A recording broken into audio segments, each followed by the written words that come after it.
Hola y bienvenidos. Es un placer estar aquí y unirme a Contamac para Class 2020. Lo que intentaré hacer aquí es cubrir un tema que tal vez no recibe mucha atención en la comunidad de las lentes de contacto, y es la idea del astigmatismo para aquellos pacientes que van a ser sometidos a ortoqueratología nocturna. Realmente creo que esto es un tema importante porque clínicamente esto puede presentar un gran desafío y lo que quiero intentar hacer es desmitificar esto tanto como sea posible, añadir algunos consejos clínicos, algunas cosas que podemos hacer con anticipación incluso antes de empezar con la ortoqueratología para comprender mejor cuál es la forma de la córnea de nuestro paciente.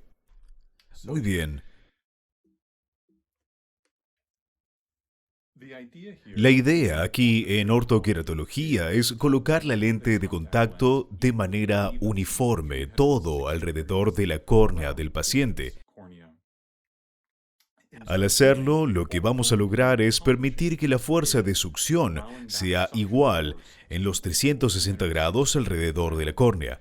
Y la otra cosa que lograremos es apoyar uniformemente la lente de contacto. Aseguramos, o al menos esperamos asegurar el centrado de la lente. La forma en que se construye una lente de ortoqueratología, si pensamos en ella desde el centro hacia afuera, es en el centro de la curva base y se la puede considerar como la curva de tratamiento o tal vez la curva de molde, que es la forma que queremos que se convierta la córnea. Así que debemos ajustar esa parte de la lente de contacto más plana a la cantidad de miopía del paciente. Por lo que si queremos tratar una dioptría de miopía, aplanamos la curva de la base central de la lente de contacto una dioptría más plana que su flat K. Si deseamos tratar dos dioptrías de miopía, entonces serán dos dioptrías más planas que flat K, por ejemplo. De esta manera, mientras hacemos la curva base central más plana que la curva de la córnea, lo que vamos a hacer es permitir que la lente de contacto se extienda hacia la periferia y no apoye en el ojo, por lo que necesitamos otra curva en un esfuerzo por llevarla de vuelta a la superficie de la córnea, es decir, la curva inversa. Y la siguiente curva de la lente de contacto es la parte de apoyo de la lente de contacto. Entonces tenemos estas tres características principales: la curva base central, la curva inversa y la zona de apoyo de la lente de contacto que comprenden la moderna lente de contacto en ortoqueratología.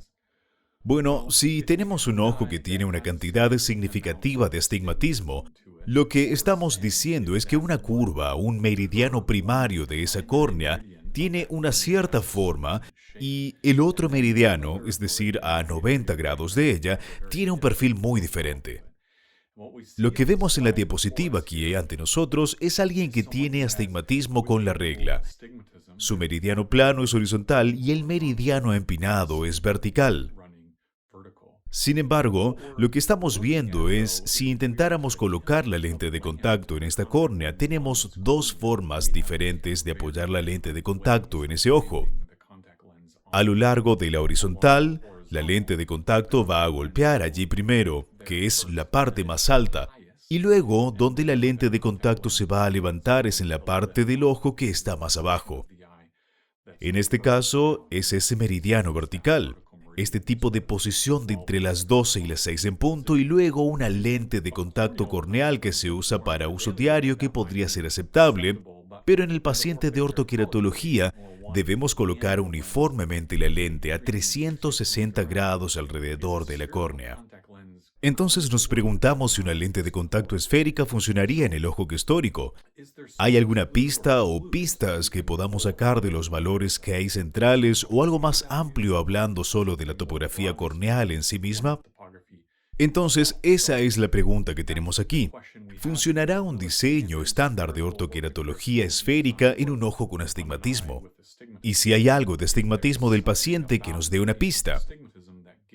Entonces, lo que podemos ver aquí en estos dos ojos es que el de nuestra izquierda es un ojo que tiene aproximadamente una dioptría y media de astigmatismo con la regla.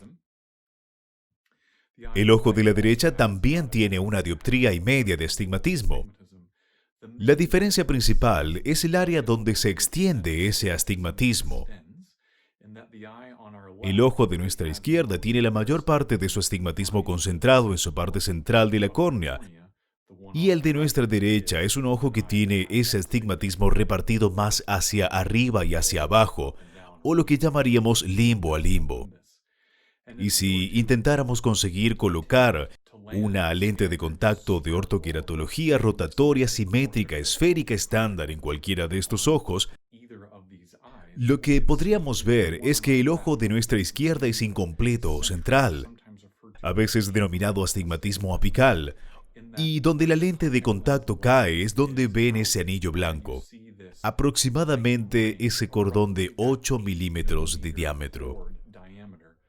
¿Por qué 8 milímetros? Bueno, ese es el punto en el que la lente de contacto empieza a volver al plano de la córnea y apoya. Ahí es donde realmente está haciendo contacto con el ojo en una lente de contacto estándar de ortoqueratología. Entonces, lo que vemos aquí en este astigmatismo incompleto o central, en ese cordón de 8 milímetros de este paciente, es bastante simétrico. Tenemos aproximadamente un color 360 grados alrededor de este ojo del paciente. Pero, ¿qué pasa con el paciente con astigmatismo de limbo a limbo? Ahora, lo que empezamos a ver aquí es que a lo largo de la horizontal, en las posiciones de las 3 y las 9 en punto, tenemos un color muy diferente al de las 12 y las 6 en punto. Incluso aunque la cantidad de astigmatismo para estos dos pacientes es más o menos la misma. Muy bien, aquí en esta adaptación de ortoqueratología en la parte inferior nos da algunas claves para predecir que en ese astigmatismo central la lente debería apoyar de manera uniforme alrededor de la córnea. Y eso es exactamente lo que sucede. ¿Qué hay del paciente de la derecha con ese astigmatismo de limbo a limbo? Bueno, desafortunadamente no conseguimos ese cierre uniforme de 360 grados. Tenemos un poco de esa fluorescencia entrando en esa posición de las 6 en punto. Entonces, la predicción aquí es que el paciente no obtendría un tratamiento esférico central en el medio, en esa curva base central donde queremos, esa curva central de tratamiento.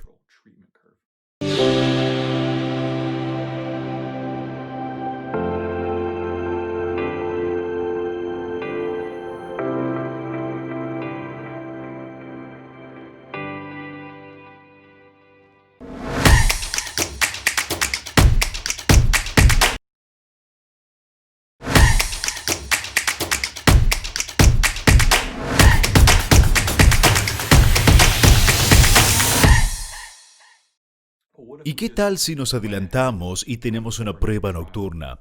Lo que veríamos con ese ensayo nocturno en el astigmatismo central sería que las cosas se ven realmente muy bien. Conseguimos ese patrón de diana central que esperamos ver en ortoqueratología nocturna.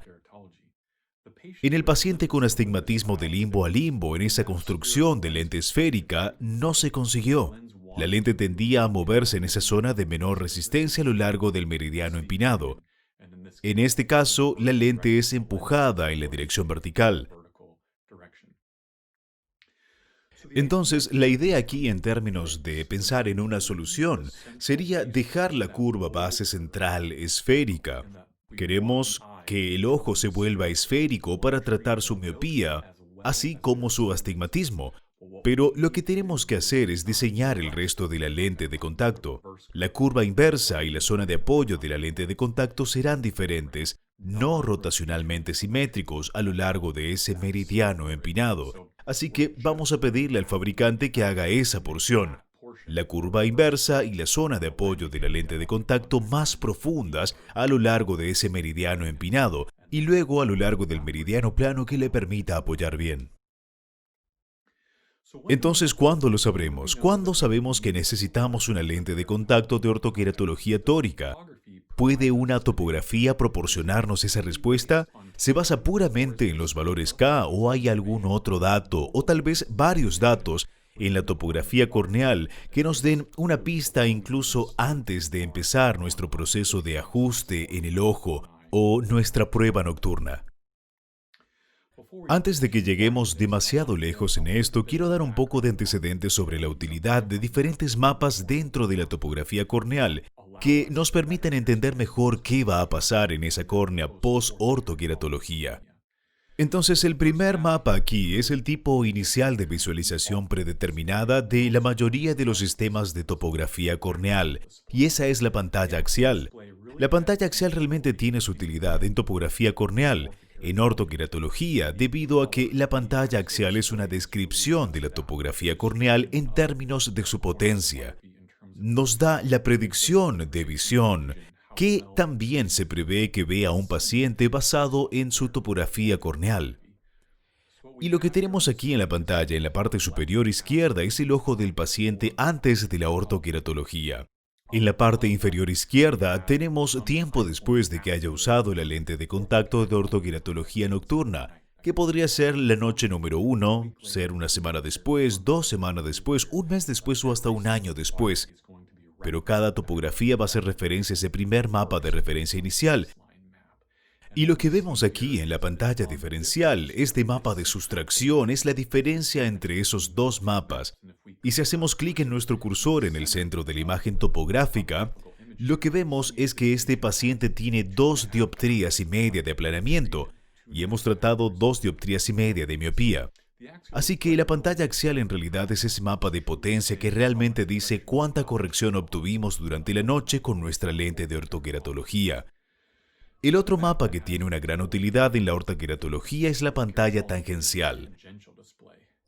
Esta pantalla muestra el ojo de una forma un poco diferente. Lo que hace es relacionar un punto de curvatura con otro y decir cómo es el tipo de cambio que está pasando entre esos dos puntos. Y es justamente esta pantalla tangencial la que nos da una mejor comprensión de la posición de la lente. ¿Cuál era la posición de esa lente de contacto durante la noche? Muy bien, el siguiente mapa aquí, que para el propósito de nuestra discusión en términos de astigmatismo encuentro más beneficioso, es en realidad la pantalla de elevación. Ahora, la visualización de la elevación puede ser un poco difícil de captar para nuestra mente sobre lo que está pasando realmente, lo que el topógrafo corneal está intentando hacer por nosotros. Y lo que hace aquí es tratar de hacer algunas suposiciones. ¿Cuánto de alto o bajo tenemos que subir o bajar en términos de distancia física y su medida en términos de micrones? La analogía en la que pienso ahora es como el mapa topográfico de una montaña, donde si colocamos ese mapa topográfico en nuestra mesa y miramos el mapa nos da datos muy importantes. El mapa de topografía corneal, donde esas líneas se acercan mucho, significa que las montañas cambian de curvatura muy rápido, es muy empinado. Donde las líneas se alejan más en la topografía de la montaña significa que las montañas se están allanando, aplanándose. Pero hay otra información en este mapa topográfico y es la elevación. ¿Cuán alto o cuán bajo está? Pero esa referencia debe tomarse de algún lado y en términos del mapa topográfico de una montaña se toma la referencia del nivel del mar. Cuán alto o bajo estamos en referencia al nivel del mar. Pero lo que no nos indica inicialmente en términos de la visualización de la elevación de la topografía corneal es cuál es el nivel del mar. ¿Cuál es la referencia que el topógrafo corneal está tomando? Ahora, lo que está haciendo es usar una superficie teórica que cae sobre el ojo. Y lo que podemos ver aquí en términos de la pantalla de elevación es que ese arco amarillo es la referencia de superficie teórica y el topógrafo hace una pregunta. ¿Tiene que estar al nivel del mar la superficie de referencia? Si es así, tendremos un valor positivo que indica que está por encima del nivel del mar en una cantidad de micrones específica. Entonces, si la respuesta a esa pregunta, si tiene que medir desde esa superficie de referencia por debajo del nivel del mar, o sea, del océano, nos da un número negativo, entonces lo identificamos con colores azules, por debajo del nivel del océano. Entonces, en términos de nuestro ojo, aquí en nuestra pantalla de elevación, vemos que a lo largo de la horizontal, el punto alto de este paciente está midiendo por encima de nuestro meridiano plano. Y a lo largo del meridiano empinado en este ojo con astigmatismo con la regla, está midiendo hacia abajo. Miru 1 month delivers one of the highest levels of oxygen transmission. Available in sphere, toric, and multifocal. Miru 1 month contact lenses from Menicon.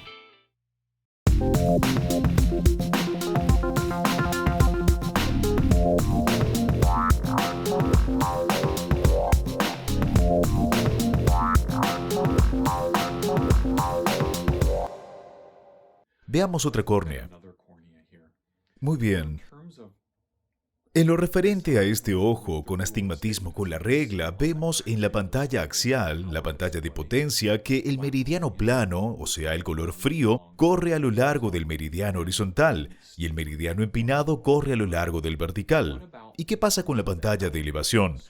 Bueno, ahora lo que está diciendo, cuando pasa esa superficie de referencia a través de la córnea, así como lo identifica ese arco amarillo, es que tiene que medir 22 micras a lo largo de la horizontal,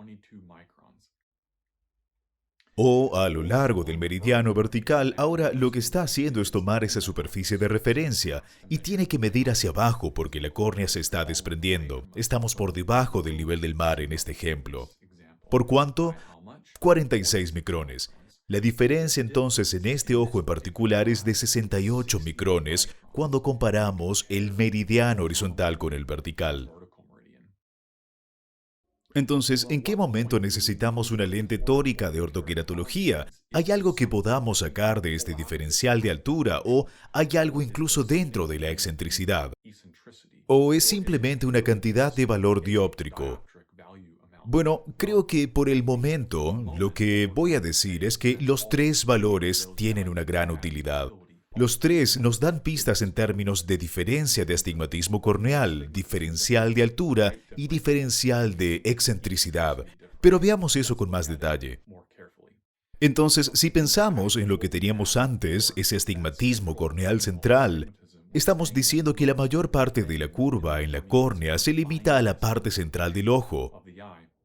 Así que deberíamos tener una menor diferencia de altura en la parte periférica del ojo donde apoyará la lente de contacto. Esto en comparación con el astigmatismo limbo a limbo. ¿Y qué tenemos aquí? Lo que hay arriba es un ojo con astigmatismo apical central de aproximadamente 1.37 dioptrías. Bueno, en términos de diferencia de altura en un cordón de 8 milímetros de inclinación versus un meridiano plano, tenemos una diferencia de 38 micrones. ¿Y qué hay del ojo aquí, al final, que tiene astigmatismo de limbo a limbo? Esta vez el paciente tiene una dioptría y cuarto de astigmatismo, muy similar al que tenemos arriba con el estilo apical, pero ahora aquí en la parte inferior, este limbo a limbo, porque este astigmatismo recorre todo el camino de arriba a abajo a través de la córnea, tenemos una mayor diferencia de altura a lo largo del meridiano empinado en comparación con el meridiano plano. Esta vez es de 60 micrones. A pesar de que la cantidad de toricidad corneal medida en el centro de la córnea es aproximadamente la misma entre estos dos ojos, vemos cuánta diferencia de altura realmente hay entre limbo a limbo versus astigmatismo corneal central. Y si miramos a los ojos de una forma un poco diferente, y si miramos el ojo en términos de su excentricidad, ahora es un poco difícil ver lo que está pasando en términos de excentricidad corneal. De lo que estamos hablando es del índice de variación, lo rápido que se aplana la córnea del centro hacia la periferia. Esto es realmente lo que la excentricidad nos dice. Entonces, en términos de referencia, una excentricidad de 0 está diciendo que es una esfera perfecta. No hay aplanamiento en ninguna parte de ese ojo. Entonces, cuanto mayor sea el número, más rápido será ese índice de aplanamiento. ¿Y qué vemos aquí? Bueno, en términos del meridiano plano, la excentricidad es mayor a lo largo del meridiano plano en términos generales. ¿Y por qué decimos eso? Bueno, lo que estamos diciendo es que en el centro de ese ojo es donde está la mayor pendiente en esa córnea. Y luego, a lo largo del meridiano plano, la córnea se aplana o la excentricidad sube. ¿Y qué pasa a lo largo del meridiano empinado? Bueno, la excentricidad es menor a lo largo del meridiano empinado. ¿Por qué? Porque el ojo está empinado en el centro y a lo largo de ese meridiano se mantiene empinado. Ahora vamos a asignarles algunos números en términos de nuestro astigmatismo apical. Tenemos una excentricidad plana de 0.64 y una excentricidad pronunciada de 0.48 y una diferencia entre ellos dos de 0.16. Así que lo que estamos diciendo aquí es que este astigmatismo apical a lo largo del meridiano plano es empinado en el centro y luego se aplana más rápidamente a lo largo de la horizontal que lo hace en la vertical. Y eso realmente tiene mucho sentido para nosotros porque el meridiano vertical es nuestro meridiano empinado. Es empinado en el centro y luego se mantiene así. ¿Y qué hay de un ojo con astigmatismo limbo a limbo? Bueno, esta imagen que vemos aquí es de alguien que tiene astigmatismo corneal de principio a fin. Y aquí vemos una imagen muy diferente. La excentricidad plana es de 0.58 y la excentricidad empinada a lo largo de ese meridiano vertical es de 0.18. Números muy diferentes. Y lo que estamos diciendo es que es empinado y luego permanece empinado todo el recorrido a lo largo de ese meridiano vertical de limbo a limbo. Y ahora la excentricidad corneal diferencial es de 0.4, mucho mayor que en la diapositiva anterior de ese astigmatismo apical. Un comprobado líder en la práctica de lentes especiales y ojo seco. Cuando la precisión importa. Hello, everybody. My name is Jason Nichols, and I'm the program chair for the Global Specialty Lens Symposium and our new meeting, the Global Myopia Symposium. We look forward to bringing you cutting-edge information each year, and again, we look forward to hosting you in 2021. Thanks, everybody. Entonces todavía tenemos que responder a esta pregunta. ¿Cuál es el umbral para requerir una lente de ortoqueratología tórica? Y los estudios del Pacífico nos han enseñado que las diferencias sagitales mayores o igual a 30 micrones son realmente el punto en el que deberíamos probablemente empezar a pensar en un diseño de lente tórica de ortoqueratología. Y que realmente no conseguiremos sellar 360 grados alrededor de la córnea con una lente de contacto de ortoqueratología esférica estándar. Vamos a tener que pedir al fabricante que profundice diferencialmente la curva inversa y la zona de apoyo de la lente de contacto en un esfuerzo por alinear mejor la córnea en 360 grados. ¿Y qué pasa con la excentricidad? Bien, para un diferencial de excentricidad mayor o igual a 0.2, al comparar esos dos meridianos primarios, será el punto en el que probablemente estemos pensando en un diseño de lentes de ortoqueratología. Así que lo que vemos aquí, para un diferencial de SAG mayor o igual a 30 micrones, empezamos a ver que ese ojo con astigmatismo con la regla a la derecha en esa lente de ortoqueratología realmente no tenemos ese sello que se forma a lo largo del meridiano vertical. Y vamos a necesitar inclinar diferencialmente la curva inversa y la zona de apoyo de la lente de contacto en la vertical de forma diferente de lo que lo haríamos a lo largo de la horizontal. Una de las preguntas que tenemos es si puede el astigmatismo central darnos tal vez una pista de cuándo podemos cruzar ese umbral de 30 micrones. Ante esto, el Dr. Steve Turpin se dispuso a responder a través de un estudio hace unos años y lo presentó en la reunión Vision by Design. El Dr. Turpin se propuso medir 114 ojos, la altura sagital diferencial en ese cordón de 8 milímetros. De nuevo, ¿por qué se eligieron 8 milímetros? Bueno, ese es el punto en el que el lente de ortoqueratología promedio comienza a apoyar en el ojo y ahí es donde vamos a querer respetar ese apoyo de la lente.